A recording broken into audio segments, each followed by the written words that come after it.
Could you tell us about yourself and your occupation? Sure. Well, my name is Brendan Lalor, and I am a professor of philosophy at the University of Central Oklahoma.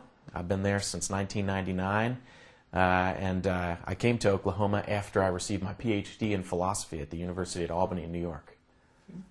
What was your first impression about Turkey and Turkish people prior to the trip? I don't know that I had a specific impression of Turkey and Turkish people, with one exception.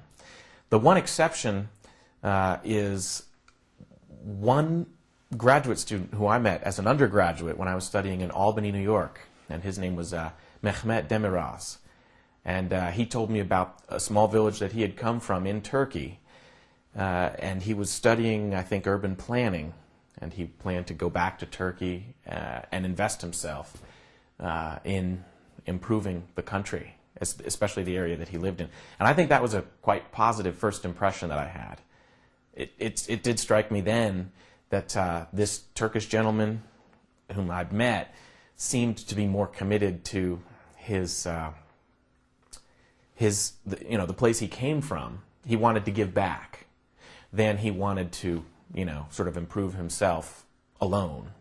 And so I thought at that point that was my one encounter with a Turkish person, and that set my mind, I think, to some extent on what Turks are like. But besides that, it was pretty much a blur. I mean, there's Turkey, and then there's a whole variety of countries around, and I didn't really have a specific way of distinguishing except for this one gentleman I'd met. How did the trip change your ideas about Turkey and Turkish people? Well, speaking now with hindsight, I'd say it's quite significant. And I've told members of my family, I've told each of my classes little anecdotes, little stories here and there about my trip.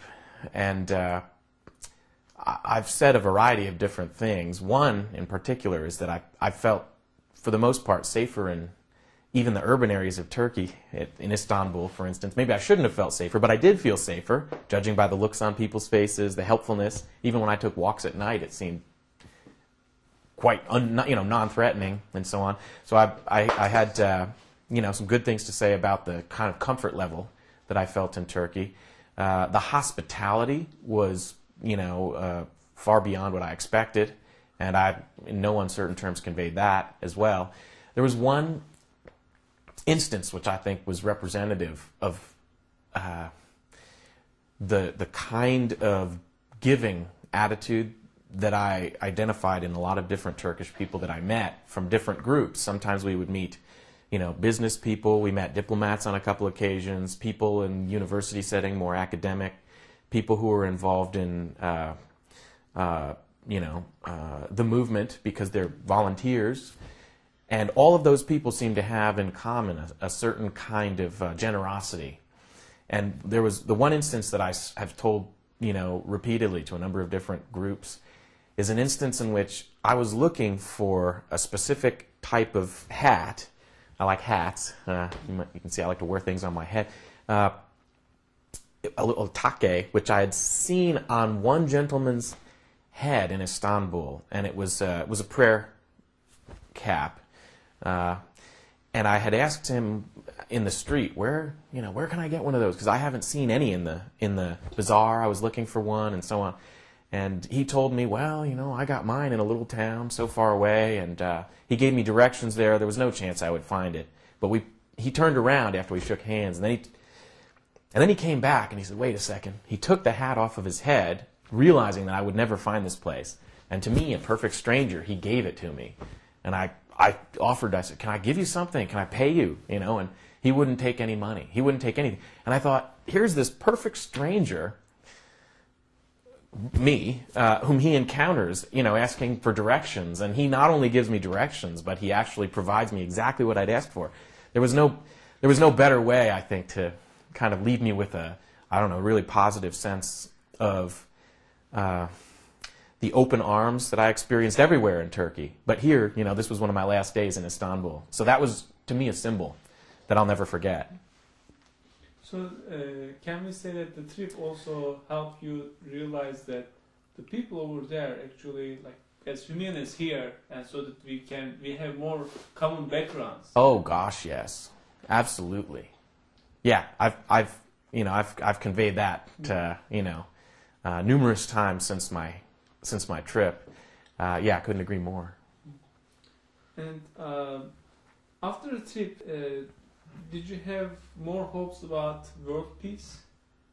Did the trip establish, reinforce your hopes about establishing world peace? Well, I would say yes. I will tell you, due to recent events in the United States, the outcomes of some of the electoral processes, I've become a little bit disheartened about the prospects for world peace. In the 2000 election, a lot of us became disheartened because the electoral outcome, we didn't see it as fair. And then the more recent election, I had worked actually for Dennis Kucinich, who was one of the candidates in the House of Representatives. He was a representative from Ohio who had sponsored a Department of Peace bit of legislation, which would have brought, in addition to our Department of Defense, it would have brought a cabinet-level position for a peace member of the cabinet to advise the president on matters of peace and so on. I had worked pretty hard for that, and my candidate lost, of course. So I was a bit disheartened because of the degree to which he lost. It was pretty significant, and it made me think, gosh, what hope do we have if the most powerful country in the world is not able even to make a serious showing for this kind of, reaching out to other countries to engage in dialogue really as equals, right? Rather than, say, our country dominating the dialogue with our economic and military power. Really come to the table and let's discuss as equals matters that concern us all. We're all, from various countries, concerned with the common good. And this trip from this recent trip, I've just come back from Turkey. It's really, I think, given me a new level of hope that, if it turns out our governments won't be the first ones to make a move in a positive direction, so that we can really communicate about the most profound issues we have to in order to, establish world peace. Maybe the people can. And that's the sort of swelling of support on the part of people in Turkey who are willing to support the kind of dialogue that's required to lay this groundwork. That gave me hope. And actually, one of the things I tried to find out, talking to various people in Turkey when I was there, is what makes it possible for the grassroots support to be sort of generated, that makes it possible to have the dialogue that we had when we were there.